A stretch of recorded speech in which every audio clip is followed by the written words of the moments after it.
because Kelly flew down his girlfriend to hang out with him, so make sure you get away from him.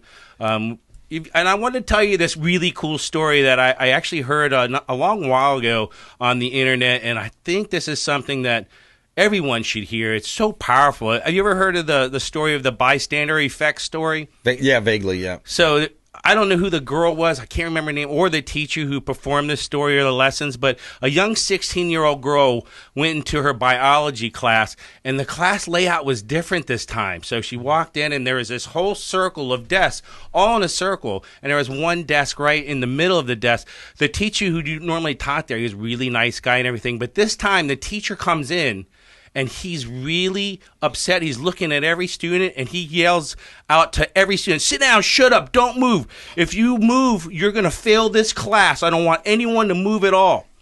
And the students are looking around like, what is this teacher going through?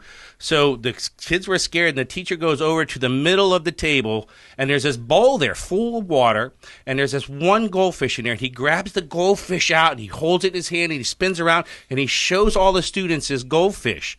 And he puts the goldfish on the table, and he walks out of the room, and he closes the door, and the students are looking around like they're terrified, right? They're like, what do we do? They can't talk. They're just looking to hope that someone's going to do something, and then they're just watching this fish just flop up and down, flop up and down, and each one of them just sat there. They didn't do anything, and it felt like eternity, this girl said.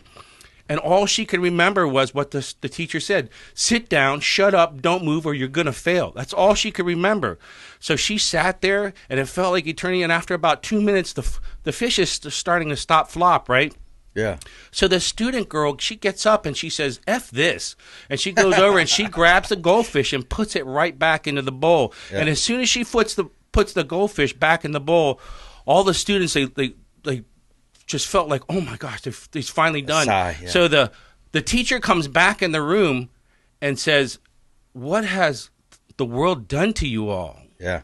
Why weren't any of you guys doing anything? You basically just gave up everything because I said to sit down, shut up, and you wouldn't do anything. And it was at that moment this young girl realized, I'm never going to be that person ever again. I'm going to stand up for what's right.